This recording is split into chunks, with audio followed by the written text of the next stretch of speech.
The world is saved.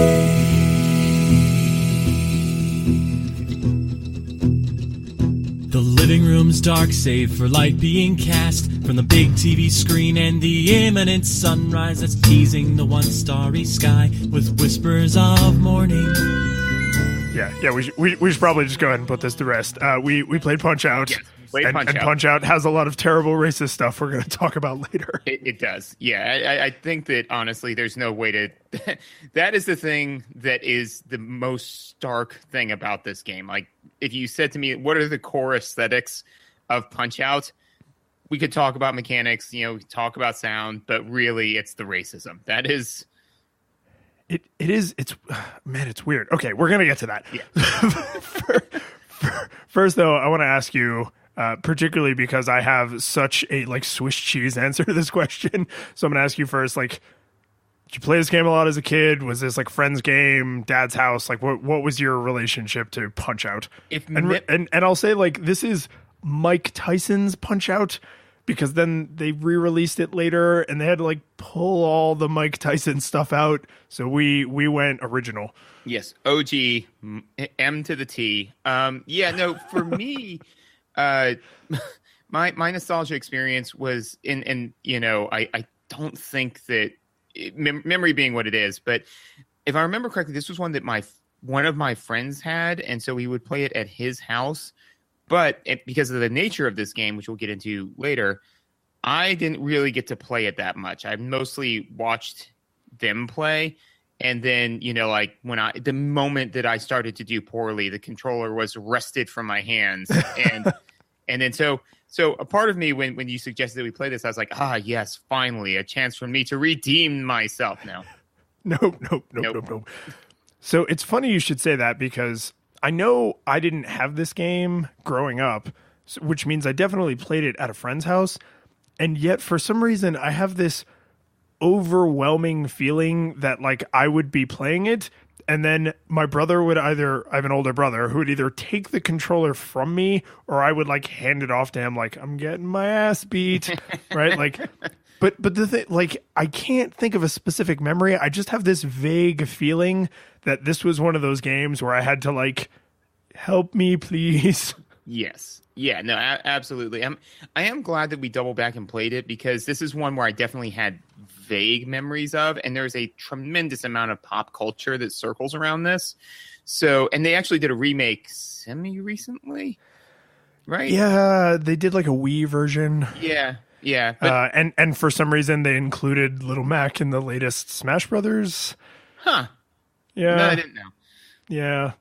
Yeah, unfortunately, I have not stuck too close to Nintendo as the years have gone on. But yeah, so, I was glad to go back and replay this so that way I could say, oh, right, this is what this reference is, so on and so forth. So that was positive. The rest of this was a glaring slog from which it seemed like there was no escape. So I got to relive a horrible childhood nightmare. Yes, yeah. It felt like being in a quicksand of unhappy. But visuals, they're a thing in this game. They're actually so. I'm actually kind of surprised because the startups, when you first boot this game up, it immediately goes to the game threatening you, right? Yes. So it's a picture of Mike Tyson and it says Mike Tyson is waiting for your challenge. You don't even know what video game you're playing yet. There has been no title screen. As far as you know, this might be an 8-bit version of The Ring, and in 7 days Mike Tyson's going to chew your face off. as he does that. You know what, actually I'd watch that movie. The Ring was good, but I would definitely watch Mike Tyson's The Ring. That would, and where he is in his career right now, he might make that movie. I don't even think you'd have to get an impersonator or do a cartoon. I think you could just tell him, we're going to make a movie about you where when someone starts up Mike Tyson's Punchout, within 7 days you eat their face. And he'd be like, yeah, definitely. That seems like a good idea. And then all of a sudden, Mike Tyson's lawyer calls him up, or his accountant, and just basically says, so Mike, we've noticed you've been buying a lot of plane tickets. What's that? Well, okay, so I've got this deal, right, where I have to go eat people's faces. And it's like, whoa, let me get you on the phone with the legal department because that seems like it's got a whole host of problems. I like that in this let's call this a fantasy. In this fantasy we are concocting that Mike Tyson's personal accountant finds out he has been eating people's faces because of his plane tickets, not because of the news coverage saying that Mike Tyson is going around somehow like a horror movie monster eating people's faces. Well, in my mind, it's kind of like, so, I mean, in the movie The Ring, there wasn't, a whole bunch of news articles saying, hey, there's this VHS tape floating around, don't watch it because horror monsters kill you because nobody's going to believe that. So, so yeah. But I mean, if Mike Tyson actually has to get on a plane and like walk into your house, I feel like people would be like, hey, is that Mike Tyson? And then he comes back out, 10 minutes later, like with blood all down the front of him. And it's like, oh, that's definitely Mike Tyson. I didn't recognize him without the blood, but yeah, no, I think, I don't know. I just like the idea that like Mike Tyson gets caught the same way they caught Al Capone, with like weird financial, it's like tax evasion and accounting errors. And, yeah. So we've never done an episode of Nostalgia Goggles that didn't go violently off the rails, but this is approaching like record speed. Well, yeah, to be entirely honest, there's in my opinion not a whole lot to this game, in the sense that like it's kind of the same thing over and over again. So I pretty much walked into this one braced up for it to go off the rails regularly. So 90 minutes of bullshit. Yep. And and we also played this game. But for me, for the visuals, I think that we always have to split them up into two, like the visual and then how it serves the gameplay. So the visuals themselves, I think, were actually surprisingly good because most of the time, especially for Nintendo, like they get away with the visual being very low res, basically, because they're not trying to render people. As we've said before, if they're far on the left side of the uncanny valley, then your brain just kind of fills in the details. But this time they are actually registering people, and I think that they look like people. Yeah, no, it helps that every one of your opponents is a freaking giant monster. Yes. Because when Little Mac turns around at the end of a fight, his features are very simple. He has like 2 pixels for eyes. But because all of your opponents are gigantic behemoths so that you can see the way they're moving, which services the gameplay tremendously well, it also makes all of the character models look much better. Because, even the smallest person you fight, who's probably Glass Joe, him and Don Flamenco are probably about the same size, but they're huge. Like, oh yeah, their sprite is probably 3 or 4 times larger than yours, and they are not anywhere near the largest character. No, I kind of assumed that this was a prelude to Attack on Titan. That everybody that you're fighting is like a 2 or 3 meter Titan. No, they are enormous compared to you, and I don't pretend to know a lot about professional boxing. Confident they're out of your weight class.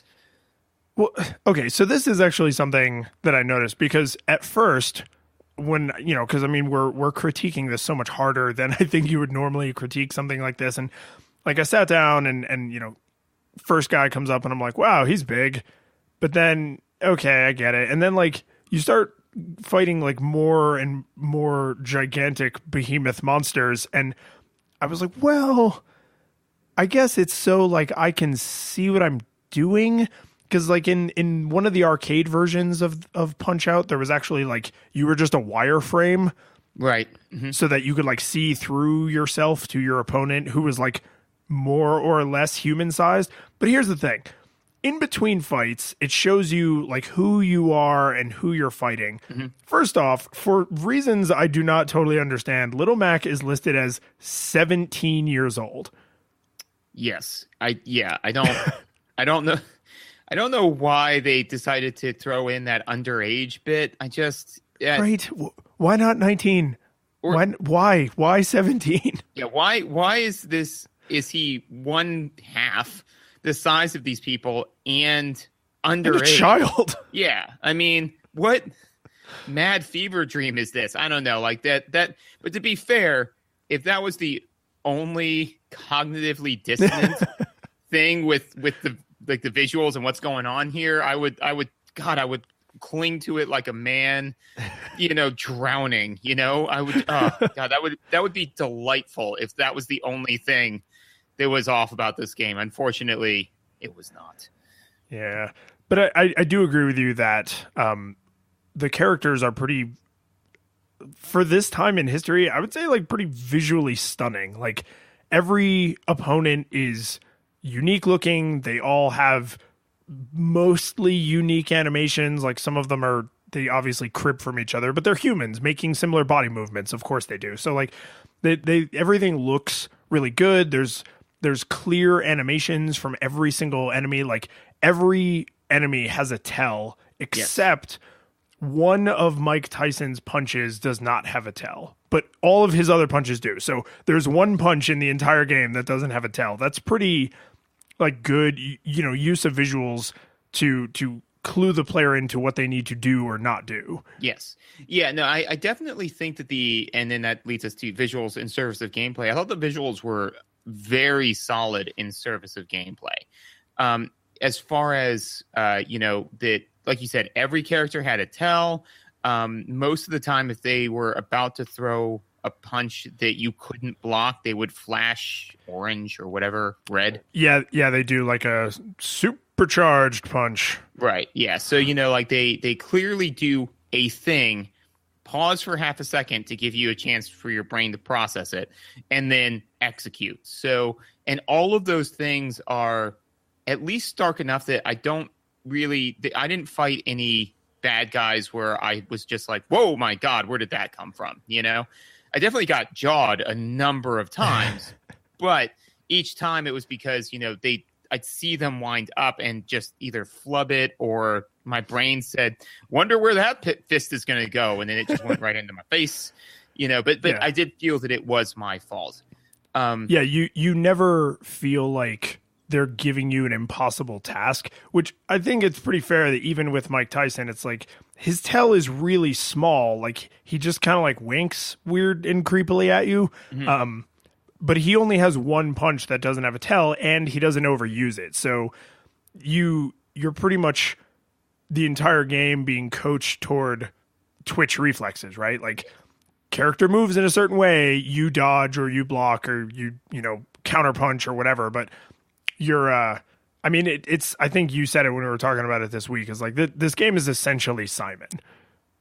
It's a mixture of reflex tester plus Simon, where you just need to, and I think that's why the moment that I realized that, just you could hear the glass shattering in the background and my tolerance for the game plummeted, because what I remembered when I was a kid was, oh, well, this game is fun because it's like being a boxer. And then when I was like, no, this game is a more frustrating, time-sensitive version of Simon, then I was just kind of like, this is awful. But that's kind of drifting more into gameplay.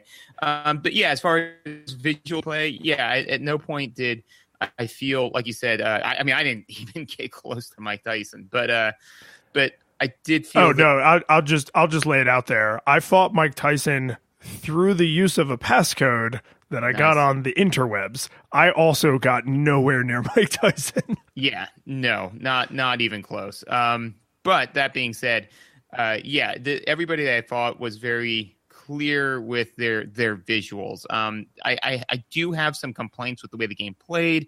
That really drifts more into gameplay. But here's the $1 million question. Do you want to get into the racism in the visuals, or do you want to get into the racism later? I really feel like that's going to have to be its own section because unfortunately that is where the majority of my notes are hanging out. Yeah. Because I just kind of wrote down for my notes is just all I've got is, because I split them up into, visuals, sound, and then gameplay / other. Right. And yeah, like I've for visuals, I've just got racism, question mark. Whoa, yeah, and it definitely hits you just right in the face. But anyways, we'll get to that. But yeah, I thought that the one of the things that you've brought up before with games of this era was the horrible Cronenberg crowd. Oh yeah, and there's a cool secret in there, but tell me about the Cronenbergs. Yeah, in that there's no separation whatsoever. Like they are a giant undulating mass of. You know what they look like? They look like inside of the gate in Full Metal Alchemist, like just faces that are all like seamlessly connected to each other. Yes, yeah. No, I was going to say that the one that came to me immediately was in Futurama, where they go to the demolition derby, right? And there's the horrible mass that is the Dixie Chicks. It's just like that, but on a larger scale, you know. But yeah, I like yours better, where it's you know, all of the souls lost to the Philosopher's Stone. Yep. Yeah, it's horrifying. There is unfortunately a reason you would look at the Cronenberg mass, which is, and I don't know if this was an accident or on purpose, but it is true that during certain fights, maybe all of them, but specifically during a few fights that I know of, before a character does a specific like the enemy does a specific thing, the audience does a specific thing. So if you are watching the audience, you can actually win a fight because like a camera flash goes off or whatever, or like a mouth opens or something in the audience, and it's like that only happens right before this other thing happens.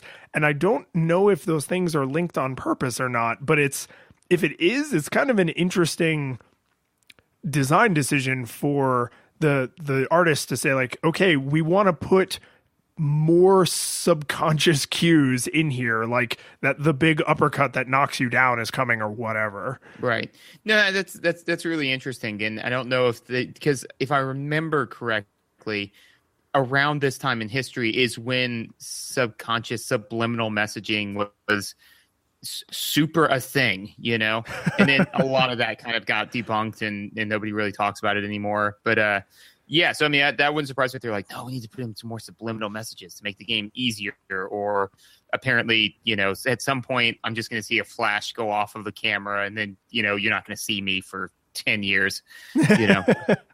Because like that's you're just going to be going up and starting fights with people and eating their faces. But yeah, no, that's really interesting. I particularly like it because that means that theoretically, right, you could win or at least tip the fight in your favor by not watching your opponent, but watching the audience.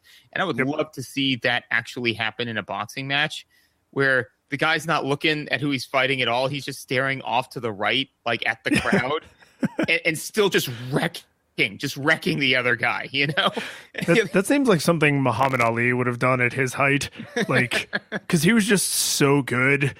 So like he's just like looking at like some woman he's gonna cheat on his wife with in the audience. He was not a good man. Like he's just like looking at someone in the audience, and then like she winks at him, and then he just like knocks his opponent unconscious without even looking. Yes. And this is kind of, I mean, I'm gonna shoehorn it into visuals, which is Mario's the ref. He is, and it's adorable. Yeah, he is. It's cute. I think though this further lends more credibility, or will continue to lend credibility to the theory that Super Mario Brothers, right? He saved the princess and saved the day, and then everything else, and then he became Mr. Satan. You know. So he's just like doing guest spots everywhere, and he's got to pay the bills, you know. So yeah, picked up go-karting as a hobby, and also plays board games and stuff. So I do have because we praise the visuals pretty hard, minus the Cronenberg audience. Right. But I do have two things in my notes where the visuals fell down spectacularly. One, I'm sure, is a bug. There's no way they did this on purpose. But when Little Mac gets his block knocked off, and then you're you know like press A to recover kind of thing, your shorts are the wrong color. And then like when like they turn gray, and then when you re-enter the fight, like suddenly they're green again. Yeah, I don't know why that happens, but it's like it's it's like a glass shattering moment. Like when I noticed it the first time, I was like, huh. And then every time I got knocked down, I was like, yeah. So there's that, which like I said, I'm sure there's just a bug. But then the in-between scenes, the look on Doc and Mac's face is like they are staring in abject horror at something just off camera that we can never know about because we are not prepared for it. Well, particularly Mac, like, or no, whatever, his trainer, Doc, right? So Mac like looks like he has been hit in the head one too many times, because the way I just always saw it, and obviously it's very low res, so it allows you to project a lot onto it. Was it? He's just smiling, you know. He's just kind of like, yeah, this is totally the way my 17-year-old life is meant to be going. Like, I've got no frame of reference for what a normal 17-year-old is supposed to be putting up with. All of this is fine, but Doc is just kind of like, oh my god. Oh my god, he is just wrecking you. Like Doc is seeing all of the horrors that he has thrust upon Mac, and like his demons are actually like dancing in front of him on the stage. No, I definitely agree that I do not know what he is seeing, but it is a drug-addled, infused nightmare. Well, Absolutely, it's the perfectly round, lidless, unblinking, staring eyes, right? Like, because Mac looks different depending on how well you're doing. Like, if you've been getting your ass handed to you, right, he has like his eyes a little swollen, he looks a little bit different. But when you start the fight, and if you continue to do really well in the fight, he keeps the same giant-eyed, vapid, vacant grin on his face. And it's just like, what is happening just off camera? That they cannot reconcile. Like, they cannot believe that whatever they're seeing is actually happening. And how can it be that horrifying and yet still be like, okay, round 2 starting? Yeah. I don't know that I definitely noticed Doc's like horror grin, but I just kind of, in my mind was like, what are you going to do? But yeah, no, I like the idea that he is actually staring at something that is precipitating that that look. With what was it? One of the things that when you mentioned the shorts thing that I did notice is when you knock somebody else down and they're doing the 10 count, right? Your gloves change color. Which I was like, I don't know if that was done on purpose. In my mind, he was taking off his green boxing gloves, and so those were the wrist wraps, but I think that's just glitchy. I don't think that was on purpose. Yeah. No, I mean, it sounds like almost the same kind of glitch, but I can tell you the exact reason I didn't notice that is because I was trying to figure out if the way a character gets, like, if the way an opponent gets up is scripted or has something to do with the way you knock them down. I agree. And I'm almost positive it actually has something to do with the way you knock them down, but I was like intently watching them for patterns. So like Mac was like not even in my rearview mirror because I was staring at the opponent I had just knocked down. Yeah, no, I think, and as far as like, is it scripted or not? If I had the patience, which I don't, or any desire, which I don't, I would want to go back and do like replicate trials to see if I could figure out, all right, well, the first time I did it, my health was at this, their health was at this was the time, this is the count that they got to. Because sometimes you knock them down, they just jump right back up. Sometimes you knock them down and they get to 9, but then that doesn't impact how much health they have when they get back up, or at least it didn't seem to. And then sometimes they get up and then fall back down and then get up, So yeah, all of that was, I mean, okay. So to be fair, and this strays in the gameplay a little bit, but I liked that because it definitely added tension, I mean, well, it added tension and quite a bit of realism. I was like, oh, the way I'm punching them matters. It's not just that I got their health bar to 0. Right. So yeah, no, when I know with one of the guys, the King Hippo dude, who just, oh man, he eats your lunch. He hits so hard, right? Yeah, that he is the first character I think you fight that is like taking a blow now might completely end the match for you. Yeah, no, that was rough. And also I think he's one of the first one that's more mechanically complex. But so I was just swinging for the fences, man. Like, I'd been knocked down 3 times. I knew, like, if I got knocked down again, and I hadn't even knocked him down once, you know? So I was like, alrighty, well, this one was a learning experience. But then I did knock him down, and Mario's like, 1, 2, 3. I'm like, yeah, okay. But then he got up to like 7, 8. And I'm like, is this happening?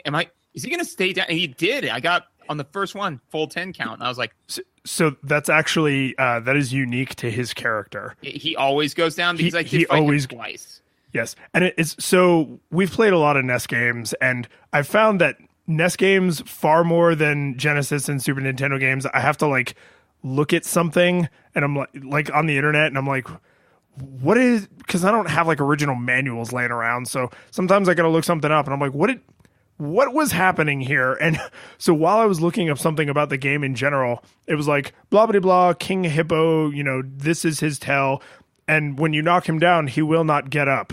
New line, because he is obese.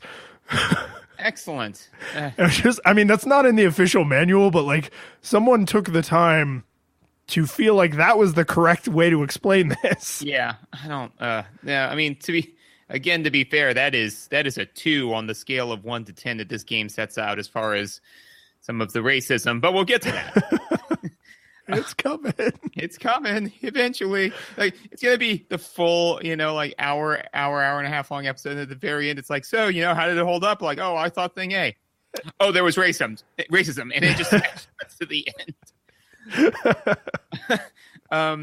So I thought all of those visuals were good. There was one other thing that I wanted to mention on the visuals, and I'm just blanking on it now. But what was it? I thought, okay, this was just odd. Again, like so many of the choices they made with this game. But when you win one of your tour de forces or whatever, it shows you training with Mac, right? So he's on the bike and you're running behind him, right? You're Mac, he's Doc. Sorry, I'm gonna keep messing that up. I don't know why. I'm gonna keep messing that up, but I'm going to. Anyway, so you're training with Doc, right? And you're in a pink tracksuit. Yeah. It was just such a stark pink. Like, because I don't do a whole lot of running because that's awful. But generally, when I'm out and about, I don't see too many people in bright pink tracksuits. Like, that's just not really wildly common for me.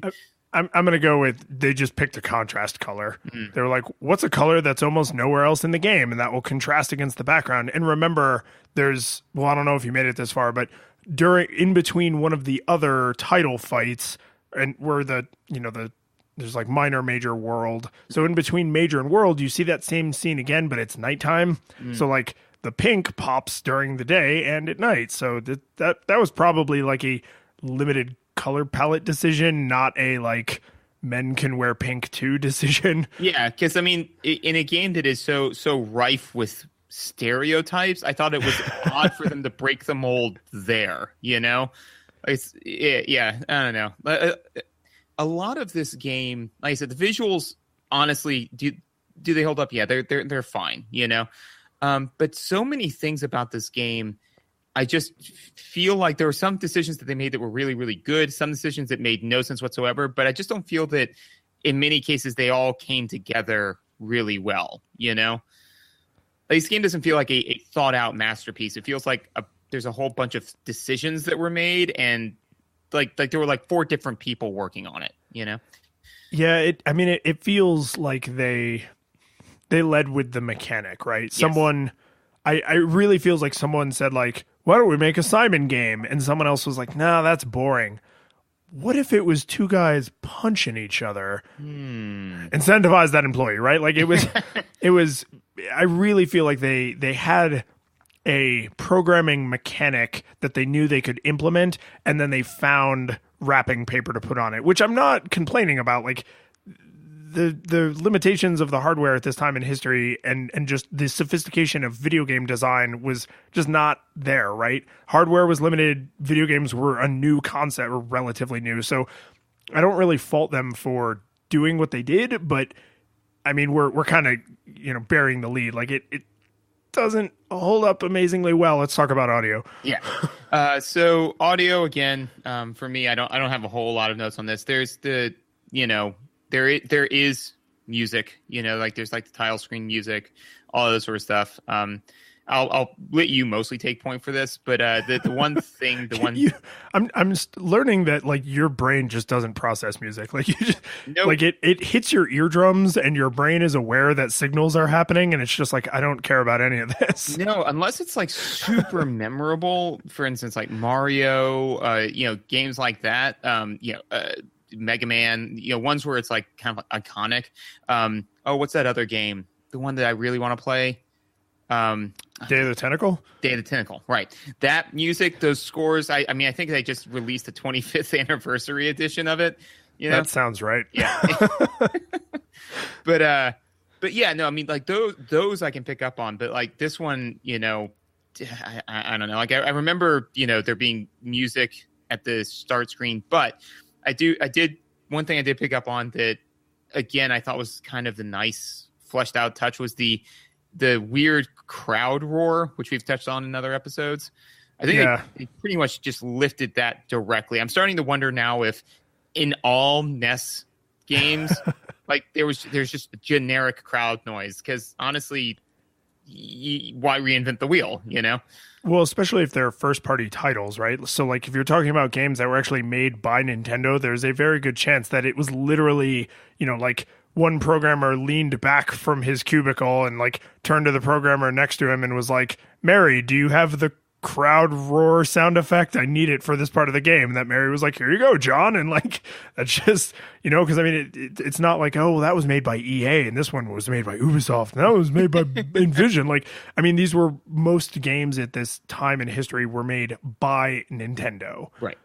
So yeah, no, I mean, it's probably the exact same crowd effect. But aside from that, I'll let you take point on on music. So there's one thing that I noticed, and I at first I was a little irritated about it, and then the more I played, the more I was like, no, this feels like the right decision to me, which is when each opponent is introduced, it plays like introduction music. Yeah. And they're not all unique. They do actually have one little riff that they use once, 3 times. I don't think it's just twice. I think it's 3. It doesn't matter. But like, first off, we cannot discuss this without talking about some of the racism, because this is where it starts. Yep. But the actual fight music is the same for every fight. Yes. Which I kind of liked, because it's fairly subtle music, and it's like a jaunty little tune. It's like a little battle music from an RPG or something. But I like that when I'm fighting, King Hippo, I'm not overwhelmed by his music compared to like Piston Honda, or like you're just, the fight is about the same, which makes it feel in a weird way a little bit more realistic. Like I'm in a boxing ring, I'm in a stadium where there's a crowd roar, and this person would not have a Bluetooth speaker in their back pocket playing their theme music the whole time. Here I am, rock you like a hurt. Yeah, no, that'd be distracting. Yeah, and I could see why they would want to go with a video gamey, like, oh no, everyone, the jungle guy, his ring is jungle themed and he has jungle music, and then the urban guy, his ring is like city themed and he has like hip hop music, and like I could see why they would want to do that, but I'm really glad that they didn't, because it just would have been like distracting and annoying. More so than it already was. And I'm glad that they drew the line somewhere with the racism, where they were like, well, and to be fair, if I remember correctly, there was a WWE Nintendo title or something like that. Oh, there's been tons of those games. So, I mean, I could imagine an executive somewhere being like, oh, yeah, and then each ring would be different, and there'd be like all of its own music and all this and all that, and somebody being like, no, it's WWE. We've got that. We've got that game. This is not that. We're trying to do a boxing thing. But each, like you did touch on, each person does have their own little intro, and yep, that's pretty racist. Yep. So before we get into this, the one other thing I'll say to just kind of connect the visuals and the audio is there are not a lot of secrets to the way Little Mac fights.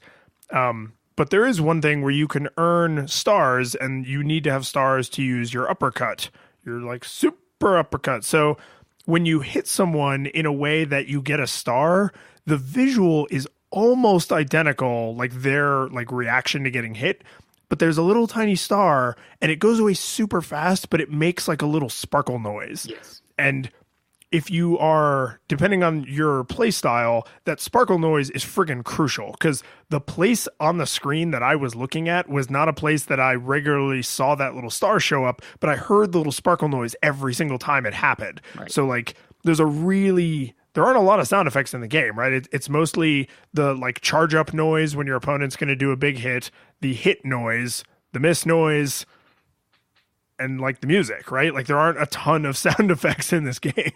Yeah, no, I definitely agree with that. And we can, this strays a little bit more into mechanics. But like the star, things like that, I thought there was very, very poor conveyance in the sense of like, I honestly now even don't know what like that star was for. I never used it. Yeah. But anyways, that strays into mechanics. But yeah, I did like that. I liked that the sound effects were very clear and crisp, you know? So I knew if, even without looking at the screen, if the guy swung and hit me or swung and missed, you know? So that in conjunction with the visual, which is pretty stark, it was very clear whether you were winning or losing. And man, I did a lot of losing. I don't know. Poor Mac. He ain't pretty no more. So this is where the weird cultural choices really leap out at you, because I could see skipping a lot of the flavor text and stuff from the characters, and they don't look overwhelmingly racist if you compare them to like Looney Tunes and like other I mean, they are super racist, but like the visuals are consistent with other terrible like American visuals from this kind of point in history. But the point that made my eyebrows like just lift right off of my head is the third person you fight is Piston Honda, which is kind of clever, because I mean Honda's not an uncommon Japanese name, right? And piston is like a way to describe someone who has like a strong jab, like fires like a piston. But piston is also a car word, and a Honda's a car brand, and that doesn't feel like an accident, right? Like that just feels like somebody who was on the translation and localization team was like, I am so clever. But when he comes out, it literally plays the stereotypical like nee nee nee nee nee nee nee nee nee, and I'm like, so I'm sitting playing this, and Susan is behind me on the couch reading a book, and she just goes, "Whoa!" Oh man, yeah, no, because who's the first person you fight is Glass Joe. Right? Yeah, Glass Joe, and then Von Kaiser, and then Japanese McJapanese. Right. And so they almost like ease you into the racism because Glass Joe is just innocuous American person, right? So, you know, playing it as an American, right? You know, I was like, oh, okay. And so he comes out, and I don't really remember what his intro music was. He has the music that they use like 2 or 3 other times. It's like, I guess it's the American guy music. Yeah. So he comes out, and it's like, all right. I was like, all right, you know, that was fine. I'm kind of getting the feel for it. And then all of a sudden, Kaiser von Luftwaffe the Fourth. You know, I mean, like he comes out, and it's like na na na na na na na na na na na na na na, and I was like, that's a little on the nose. But all right. And then Piston Honda comes out, and I was like, oh no, that was the last one was not an outlier. That is a harbinger for things to come. Yeah. Well, and then so that's the end of the minor circuit. Then you move into the major circuit, where the first guy you fight is Don Flamenco, who has a rose in his mouth, and it plays the like stereotypical like and I was just like, oh my god. Yeah, that and the way, and this is a kind of a visual, but the way he moves, all of it is, everything about him is just dripping with stereotype, right? Because he's very flamboyant and, dancing around, and like even his little jabby jab move is very dancey, now I kind of want to see, like, I think they did a Dirty Dancing, but Latin version of it somewhere. Yeah, there was like a 20 years later sequel or something. Yeah, something like that. But, where basically a cover art of like a Latin romance novel, but with Don Flamingo like on the front, because, oh man, everything about that was just, and then at that point, it's just, again, glass shattered, so now you see all of it. And then like King Hippo comes out and he's Hawaiian, right? Hang on. I don't know why something's somewhere. Yep. Well, he is from what I assume is the fictional Hippo Island, and it just says South Pacific. So, yeah. Yes, he's supposed to be like Samoan, I guess. Yeah. So, but his music is actually kind of neat. It's almost like a boss fight in a classic video game. It's definitely not what I would think of if they were trying to parody like island music.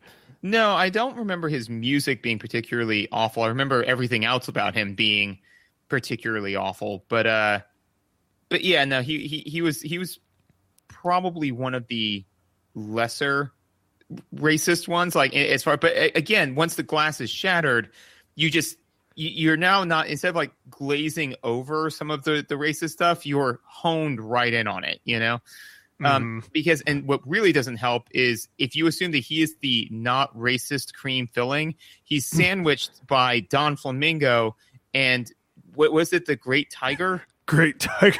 Yeah. Who is, I mean, full disclosure, that's where I rage quit, but also, I mean, just mind-blowingly racist. Because again, Troglodyte Ears, I don't remember his music, but I remember he teleports into the middle of the stage. Yeah. and he's wearing a turban that flat, like his tail is the jewel in his turban flashing. And if I remember correctly, Doc says that his father was a great magician. I mean, why? Just come on. God. Yeah. So all right. So I'm going to take a step back for a second because all these characters have like culture. Let's say an attempt at culturally appropriate music and theming, and I feel like this is not super okay. Like if I was part of one of these groups, I'd be like, what the hell? Yeah, like not every Spanish person is a flamenco dancer. Yeah. Yeah. No, I mean,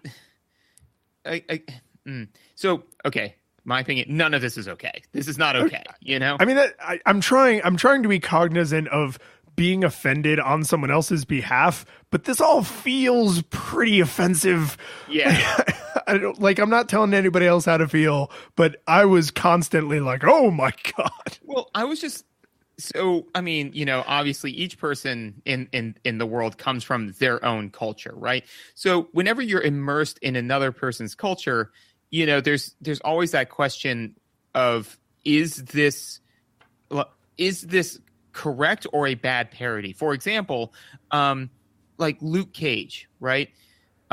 That's, very, very steeped in, like Black culture, right? And there were a number of times where like something would happen and I'd be like, I don't know if that's offensive just because it's not what I grew up with. And I don't know if that's accurate or a stereotype, right?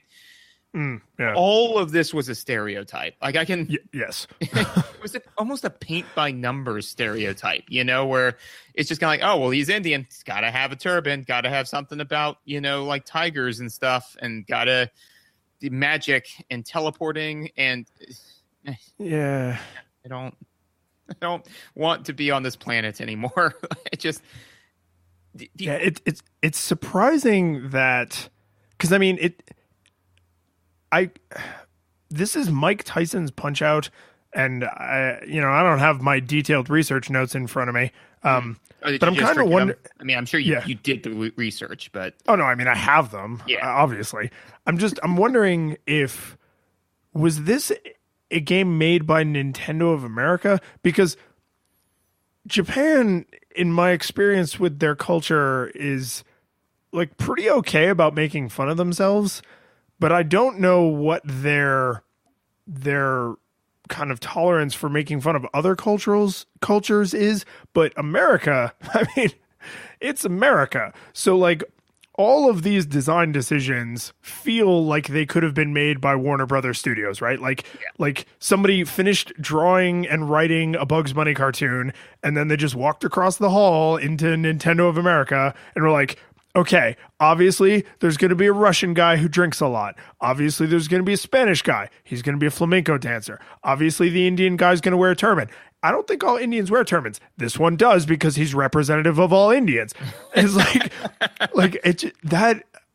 that feels, as an American, like it feels like those design decisions would have way more believably come out of American studios than out of a Japanese studio. But I honestly don't know. Same here. I can only venture a guess. And again, because we know and are familiar with the racism of our culture, and very less so with the racism from other cultures. That being said, I did read an article one time of some deeply, well, I want to say, like horrifying, like the kind of the horror funny where you're like, oh no, like that kind of funny. Like laugh to keep from crying funny. Yeah, exactly. Schadenfreude funny. But I don't know. No, that one doesn't seem right. But anyways, from Japan, where I like just casual racism in like PSAs and things like that. So I don't know. I don't know if it came out of Japan.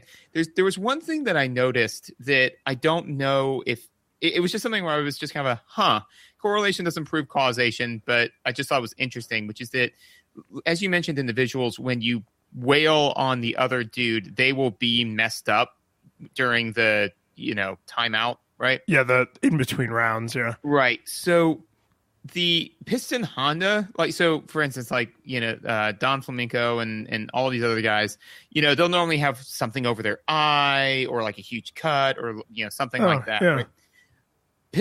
Piston Honda only has like a Band-Aid across, like, if I remember correctly, or his you beat him up face is barely different than his normal face. And it's very, like, oh, he's not really that hurt. And I was just kind of like, I don't know. I just noticed that, where I was just kind of like, I wonder if this was, kind of a Japanese thing where they said, well, the Japanese character, doesn't get hurt as bad or something like that, Yeah, I mean, I could definitely believe something like that being not snuck in, but I mean, like, if I'm making design decisions, I could see doing that by accident and on purpose, right? Like, I either accidentally place my culture above the other cultures, or I intentionally would place my culture above the other cultures. Like, I could imagine them doing something like that. What I can tell you for sure they probably did not do on purpose was the localization of his flavor text.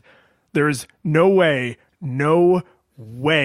I would believe that what they say in the English version of the game is what he says in Japan. I blanked it out. What does he say again? So I have this for later, but we've come to it, so I'm going to just... No, we're in the racist part. We're in the racist part of the show. I do want to talk about controls and mechanics a little bit, but like, please also don't ever describe a section of the show as the racist part of the show. Well, yeah, no, I don't think that this should be a recurring portion of the show. Like, we don't not a returning segment. Yeah, we don't need to consistently carve out, for like Yoshi's Island, the racist part of the show. So in between round 1 and round 2, and I think again between round 2 and round 3, if it goes that far, Little Mac gets his little pep talk from Doc or whatever, depending on how you're doing. And Piston Honda's reply is, and I am quoting directly here, "Sushi, kamikaze, Fujiyama, Nippon Ichi," which is Japan #1. Eh. Yeah. Why? It hurts. Like it's not even a sentence. It's just a list of Japanese sounding things. No, it's just word salad. It's just, it's like the implication that he doesn't speak English well. It's just, yeah, I don't. Yeah. And that was one of those things where, again, Sue is behind me on the couch reading a book and I'm sitting here playing, and I literally put the controller down and turned to her and I was like, put your book down. I need to explain this to someone. Yeah. No, and to me personally, the horrifying, because so the thing that I think hits me the hardest about this is the casual racism, which to me not a lot of, I don't know, being straight white male, I don't deal with racism being levied at me very often, so I am doing my best to speak educatedly about an area where I've been rarely the victim. So please, everybody who's listening to this, take this with a grain of salt, with the fact that we're doing our best to address a subject that we haven't been on the butt end of very regularly. But that being said, is to me, I think that casual racism bothers me a lot because it's way more insidious, in the sense that it normalizes it, right? So the idea, like you said, where it's like, oh, well, the Indian guy has to wear a turban because all Indians wear turbans, period, done, moving on. It's like, well, no, for any number of reasons. First of all, they wouldn't let him wear that during a boxing match, period, But even if for some reason he was allowed to, that can be a part of somebody's culture independent of their race, so all of that bothers me. So then like things where they just keep hammering home this insane racism, to me really casts a pall on the game altogether. Like I first of all, the game in and of itself does not have a strong degree of story or depth of mechanic to make it wildly engaging. And then that they layer on a nice thick, creamy layer of racism on top of all of it. I'm like, man, you took something that was mediocre to begin with and then made it way worse. And now a part of me is like, why is this remembered so fondly? I think old stuff gets a weird pass it's kind of like the victors write the history book, and because at least in the United States, for that time in history is like, when Reagan was in charge. So it's like, oh, well, that was then. Like, we wouldn't make a boxing game with characters like that today, except they did because they've remade this game. But right, like, part of me wants to play the remake just to see how they dealt with any of that. Yeah, and I think this probably would not have even occurred to me if this had been like a WWF game, right? Or whatever they call it now, wrestling game, because it's like, oh, that person is not supposed to be representative of all Japanese people. That's their character. Right. But boxers don't do that. Like, to have a boxer come out to like your very stereotypical music, or to have the brown guy, of course, has to wear a turban because all brown people wear turbans. Like, it's like you're implying that is who that person is and that they are representative of people that look like that, not like, oh, it's the guy who's, a construction worker and he hits people with chairs because that's his character. Like, that's a wrestling thing where there's characters. Boxing, not known for those kinds of characters. So that's why it feels like I don't think I've ever used the term casual racism before, but I like what you're getting at, where the people who were making these design decisions were obviously like, well, yeah, of course. Yeah. And no one in the room said, no, not of course. Well, and I think that you hit on something which I agree with, which is that in video games, really in any art, right, in any medium, but in video games as well, you have to be careful about what your lack of saying things is saying in addition to what you are saying. So, for example, if you had the Indian character who has the turban and the cat pelt strewn over him because of course, and father's a magician, all this sort of stuff, Yeah, that's a very strong stereotype. But then if you could somehow, by using like story elements, turn that stereotype around to say like, oh, well, no, the reason why he's doing this is because he believes that that's what this culture expects of him. So therefore, that's why he's doing it.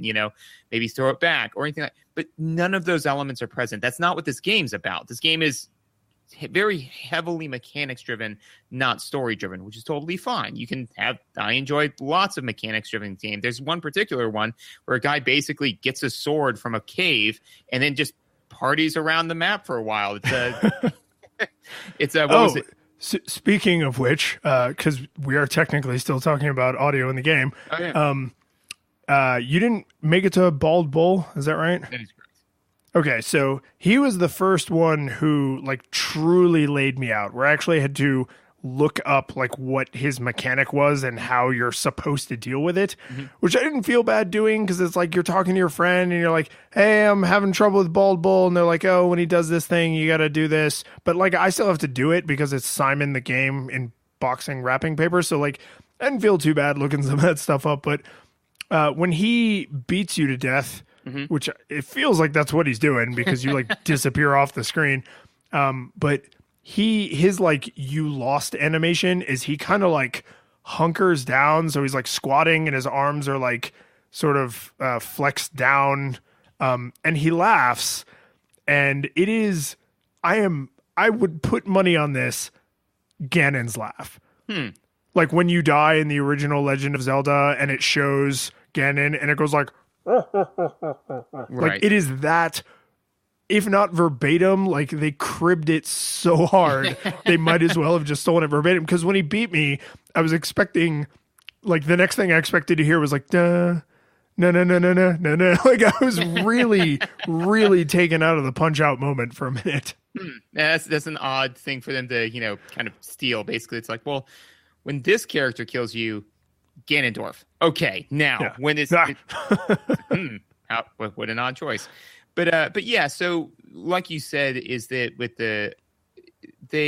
because we know nothing else about this character and all of them, you basically therefore are, and because it is, as you mentioned, in a forum where when you're a boxer, you just walk out there I walk out there as George, not as, George, the destroyer of worlds and, like lightning bolts across my face and all that fun stuff, So you have to assume that what they are wearing and how they are comporting themselves is who they are. And if it is a blatant stereotype, then they are a stereotype.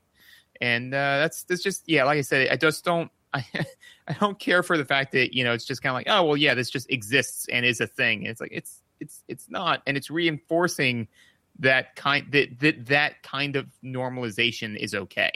And that kind of bugs me. So, yeah. And the game's horribly frustrating. I don't like it from that standpoint. Well, yeah, there is definitely also that. So I do want to talk about mechanics and the controls a little bit because this game had another thing in it that I had to like kind of annoyingly look up, which was so you said you didn't figure out how the stars worked. Correct. And to be fair, just real fast, I approached this from the point of view of, because we discussed this briefly off the air where you said like, okay, well, you would look stuff up because you were talking to your friends about it or reading about it in Nintendo Power or something like that. I wanted to come from it from the point of view of assessing the game's conveyance, so just what does the game tell me, not what I have to mine from friends. So I didn't look anything up about this game when I was playing it because I wanted to learn through the game teaching me. So which is fair. And the reason that I looked this specific thing up is because, like I said, I don't have original manuals laying around for most of the games, and I wanted to pause it and I couldn't. Do you know why? Why? The start button is how you uppercut. What? Yeah, but only if you have stars. That's what the stars do.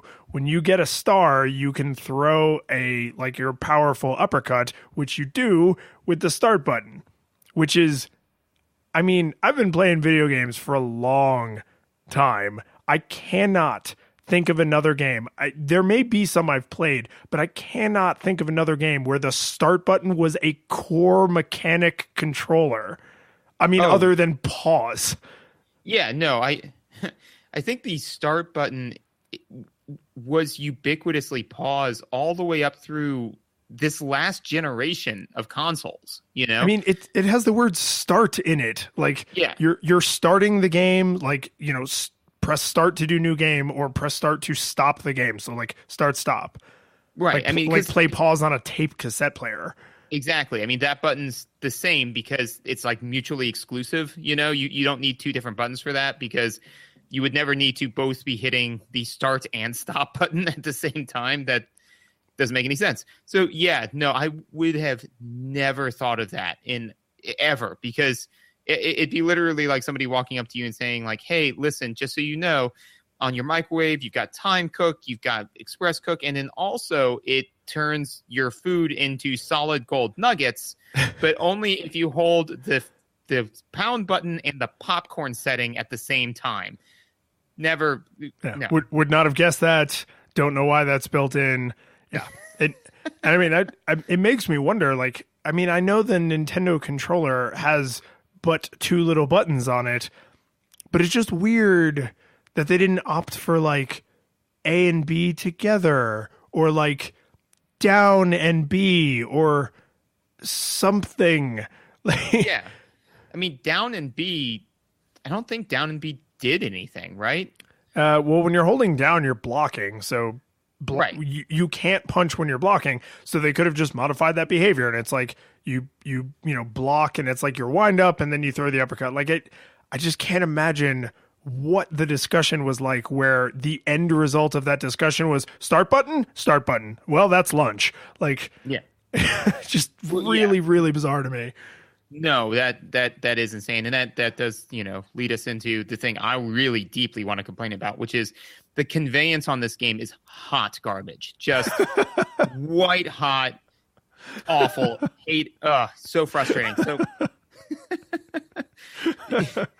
because okay, it doesn't at any point, so it does kind of give you an idea of like what you're trying to do, but it doesn't do that really, in my opinion, in any unique or creative way. It puts you in a boxing ring with an opponent. Clearly your goal is to outbox your opponent, you know? Yeah, I mean, even if you don't know what boxing is, your opponent hits you and it's like, oh, if I push buttons, I take a poke at them, this must be a punching thing.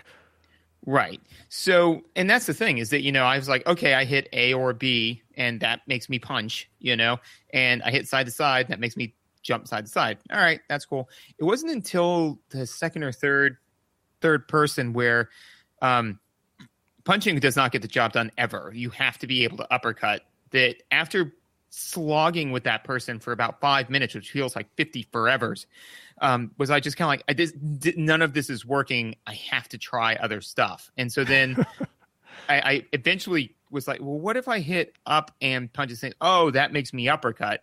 That works in this situation. I could see why that animation looks like an uppercut. You are actually jabbing. So well, that's stupid. So if you punch, if you A or B punch, you left or right body blow, and if you up A or B punch, you left or right jab. So basically high punch, low punch. Okay. That makes a little bit more sense just because I was really impressed with how quickly I was able to throw several uppercuts in quick succession. Yeah, they're jabs. But yeah, so all of that being said, and then where I had my rage quit moment was with Great Tiger. So first of all, the super punch, never used it, still don't know what that was. It took me a little while to figure out that the hearts were not were stamina, basically, and how I was losing stamina because that's a metric like in the upper left-hand corner. And I'm not keeping my eye on that. I'm keeping my eye dead center in the screen where my opponent is. And so at one point, I just all of a sudden started flashing red and couldn't punch, which was a terrible time to find that out because I was trying to punch and I got laid out. So no warning, no, just, and also it's like, blam. I was like, oh, good, giddy God. So that was frustrating. But then with Great Tiger, when he does his I assume it's the multi-form technique. Yeah, yeah. Or it's Goku's after image. It's one or the other. Yeah, it's more like the after image. Yeah, but when he does that, like I still don't know how to counter that. I'm assuming that I have to hit block and then like in quick succession because that is exactly what you have to do. And it took me a couple times of him knocking me down to figure out, when you're blocking and you take a hit, you stop blocking. So you have to block again. Yes. And the thing that frustrated me the most about that was two things. One is that there's very little safe space to figure that out because I did it, and then all of a sudden I was like, block the first one, which, again, when he first starts bamping around, I didn't block regularly because you still take some damage from that. I would dodge, and that doesn't work at all. Nope. Right? So I was like, okay, maybe it's block. And I blocked the first one. I was like, yeah. And he was like, bam, bam, bam, down, you know? Like, he doesn't lit up. He lays you out, you know? So now I'm basically down a life fighting this guy. And so by the time I started to get the feel for the fact that when I pressed down and they hit me and I immediately had to quickly press down again, like I completely lost. And he is the third match. So if you lose against him a couple of times, you have to slog through quite a bit to get back to the part that you failed at, which is a horrifying cycle time. Yeah. Yeah, I'm a little surprised there aren't passcodes after each fight. It's only after each. There be? It's only after each title fight. And the thing is, the minor circuit is only 3 characters. The major circuit is 4 characters, but then the world circuit is 6 characters. Yeah. So I mean, imagine getting to and to be fair to the game, this was very common around this time. True. But that being said, it's still awful, and I hated it. But I mean, especially so. What was it? Hang on, it was a 10-digit code. Yeah, a 10-digit code. Now, you know way more about this sort of stuff than I do. But that being said, I cannot imagine that because they give you one after each circuit. To me, that would be a 3, like a 1-digit code, right? Because if you enter in the number 1. Then that would be after the first match. So I can actually explain this if you're curious. Please. Okay. So there's 2 things that are happening here. One is you do not want the codes to be guessable.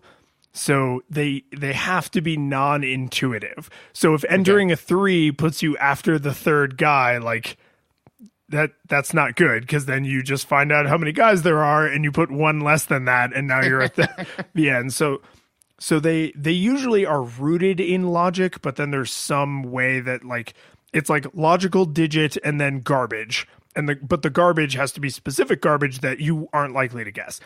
And then the other thing is that part of the reason the code is so complicated is because it's not just tracking how many dudes you've knocked down, it's how did you knock them down? So you can TKO or you can knock out, and you can lose a fight and then come back and win. So the code actually also includes like your win-loss record. Right, which is what I figured was it was also tracking your win-loss. I didn't think about it tracking how you won or lost, right? But even still, I think you can get that knocked out in about 5 digits, not 10. But But that being said, and this kind of is an interesting concept. So I get the idea of you don't want it guessable because you don't want people to just be, I want to fight this guy. But why? Why not have it be, like, okay, well, you, especially if it tracks your win-loss record, right? So you could say, like, I got, through all of the circuits, all TKOs and 0 losses, right? But why not if I want to sit down and like hone my skills on, whomever, Mike Tyson, can I just not enter in a 9 and try fighting Mike Tyson? It just won't register that as a circuit win. So my, and I mean, we're digging way deeper in than I think they probably thought about this stuff at this time in history, but my pushback there would be what you just described is a really crappy level select screen, not a good passcode system. Like a good passcode system encodes a lot of information into a non-guessable password that you get when you accomplished a set number of goals. What you just described is a level select screen. Like, yes, choose the person you want to fight or do title mode where you go through all the fighters. And that would be awesome and should absolutely be present. You should be able to do that. But I think, and I got a little off message here too, which is that the original moral of my story is with a 10-digit password, I think there's enough of them to select the guy, not the beginning of the whole, Oh yeah, I mean that's a design decision. That's not a technical limitation. They, for whatever reason, they chose to make the game work that way. Exactly, which I honestly think was just, and again, this was common at the time, was to increase I'm going to say it the nice way, which is to increase the lastability of the game, which basically means to waste your fucking time. So they wanted you to sink a whole bunch of time into this game. So it's like, oh man, it totally took me 5 hours to get through this game. It's like, yeah, well, it would have taken you a lot less time if you could just keep working on the thing that was challenging you, as opposed to having to go back through and slog through things that you've already beaten. Again, very common with games of this era, particularly frustrating going through the racist forest. So yeah, that's like that's an area they replaced with the Lost Woods, and they're like, and then you have to get the Master Sword from the racist forest. The where? The Lost Woods? Yeah, let's go with that one. Let's pretend that's what you said the first time. Yeah, thanks, Steve. Steve just shuffles out. It's like, you got my eye on you, Steve. Like, that's strike 2. I don't want to get back into the last thing that you did because we're still cleaning that up, but this is 2. One more of these, and we are demoting you to character design in Punchout.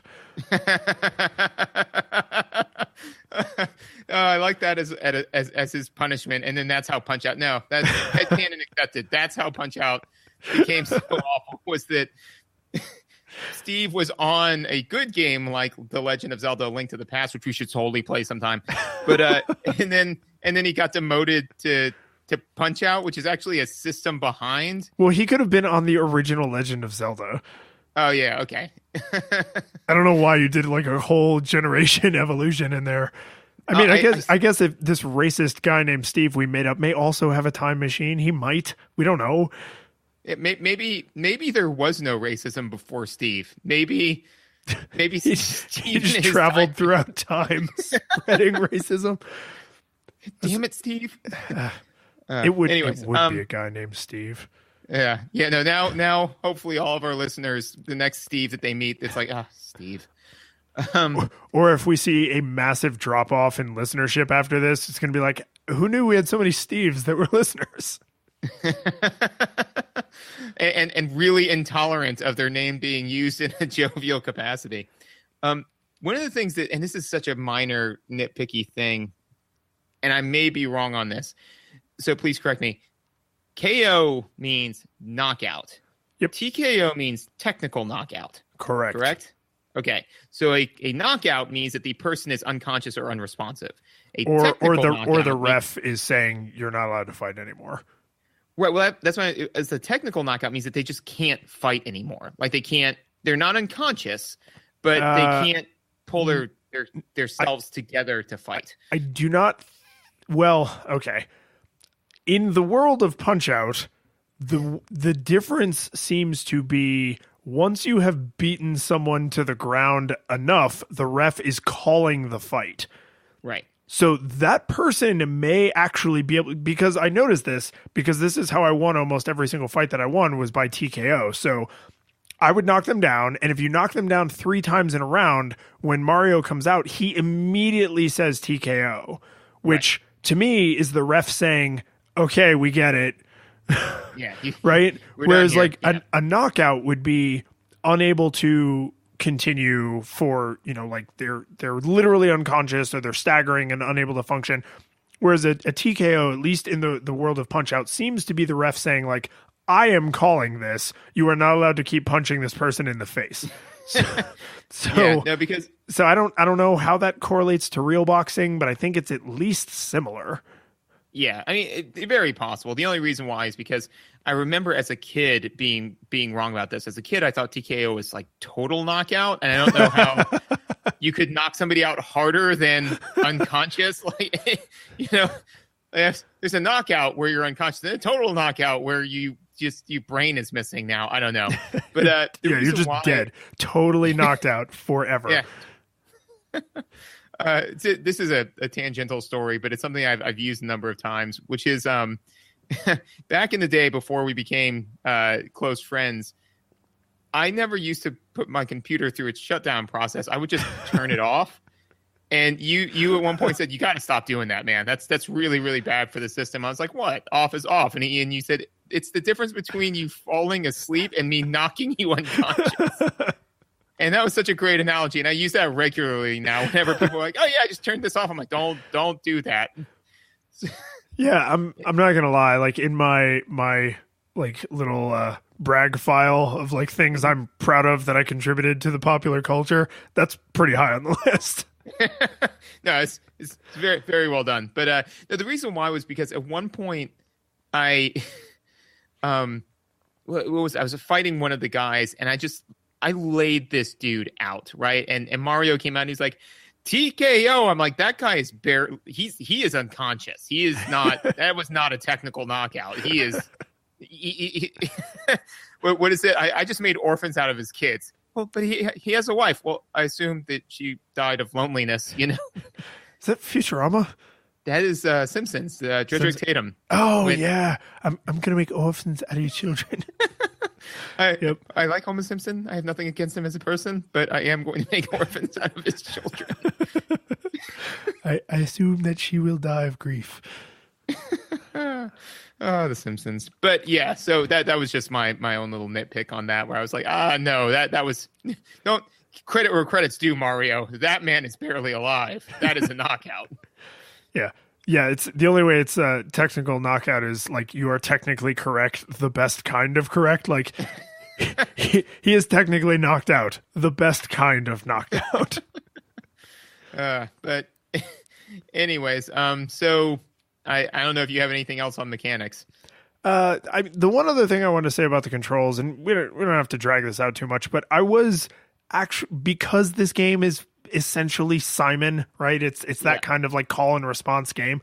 I was actually pretty impressed with the way the controls are balanced, because your opponents can do like 50 different things. They have like uppercuts and like powerful uppercuts and jabs and powerful jabs. And then like they all have their little special techniques, and like Hippo, you gotta like, he has a little mechanic where you gotta like make him drop his pants so you can like punch him in the stomach. And like there's all these things the enemy can do that you can't.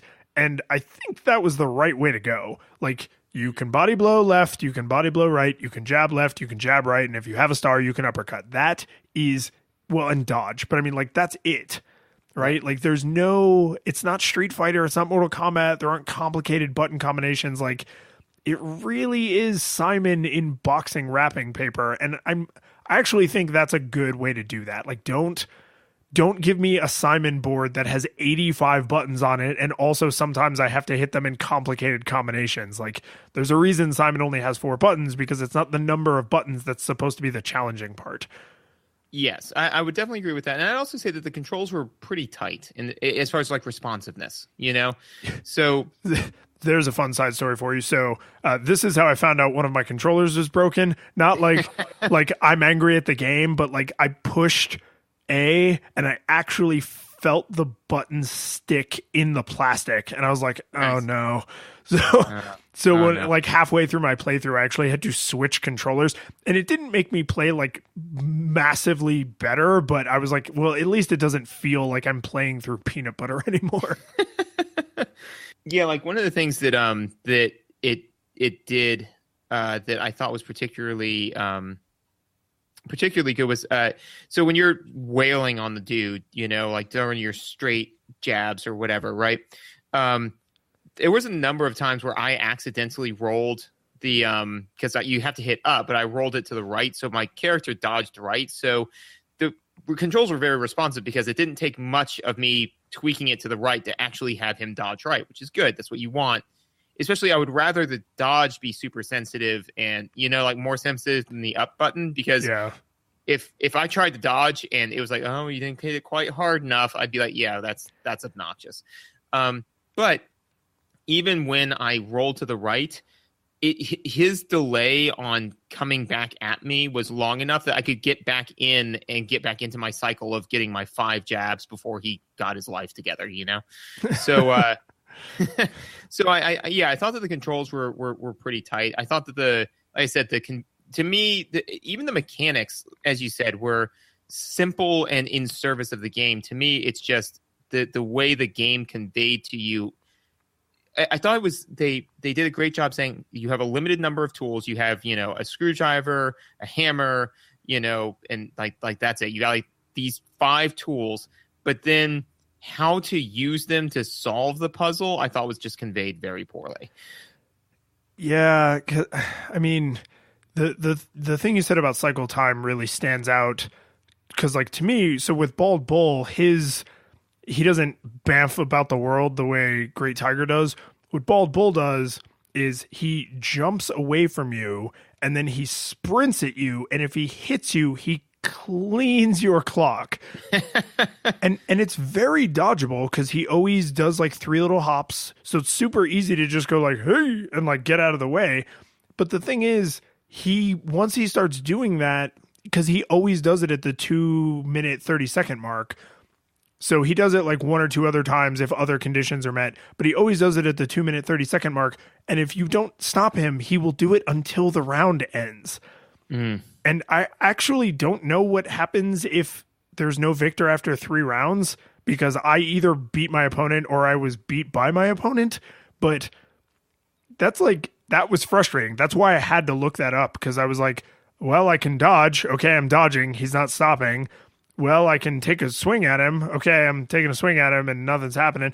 And for whatever reason, I settled on the jab as like my go-to, which I think is why I won most fights by TKO. And you have to body blow him to get him out of that. So right before he punches you, you like counter punch, and that's what knocks him down. And once I saw that was what I needed to do, I was like, oh, okay. But I didn't feel like I was in a safe place to experiment, because if you screw that up, you got to go back and fight 3 other guys to get back to him again. So it was like, I was incentivized to go and research the answer instead of discover it on my own. Exactly. Yeah. And so I think that the issue is that you can have poor conveyance and tight cycle time, where it's just like you're not exactly sure what you're supposed to be doing, but you can just keep trying the same 10-second iteration over and over and over again until you figure it out. Or have really, really good conveyance and a longer cycle time, like a Mega Man game, where they really tell you like how you're supposed to be doing everything.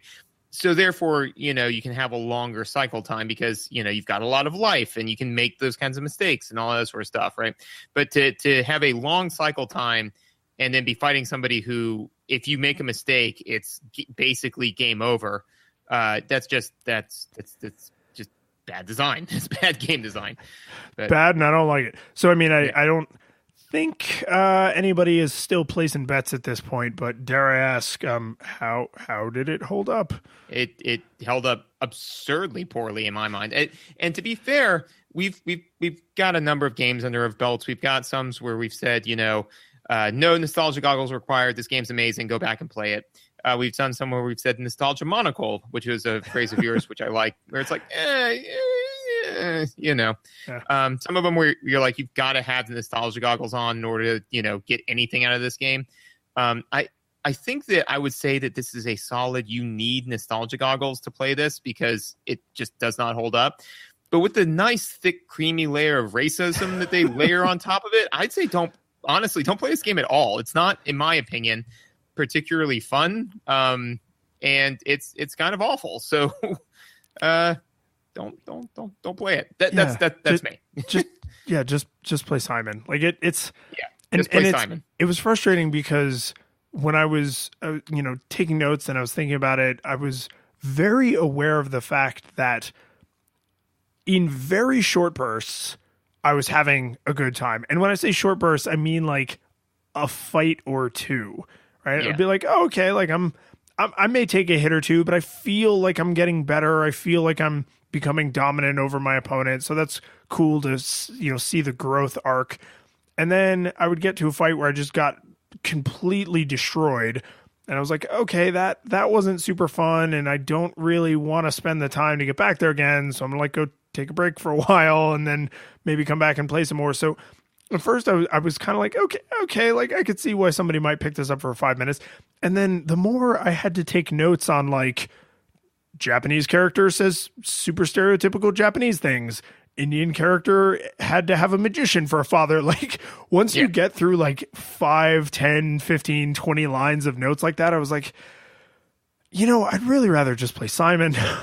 Yeah, I'd say that you could get a similar experience with this game, sitting down with your sibling or something like that and play Simon. And then when you get it wrong, they just slap you. Yeah. I mean, it's kind of slap at Simon. Like, wow, surprised that's not a game. I could tell, like, from Mattel.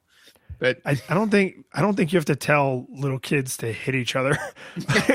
that is true. I mean, we both have young children, and Teddy will just occasionally wander right up to me and be like, "Hey, I'm gonna hit you," and I'm like, "Well, it's good that you're 2 and unable to really put any force behind that, because if you hurt me, I'd be a little bit upset with you."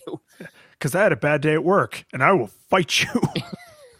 And so anyway, so the moral to that story is don't play Punch-Out. I haven't seen the new one. Hopefully, if they did the new one right, then toned all that horrible stuff down, then maybe that's worth playing. I mean, if you really want something to play, go back and play Legend of Zelda. We should play Legend of Zelda. Are we gonna? We should play Legend of Zelda. Curtain falls. Nah.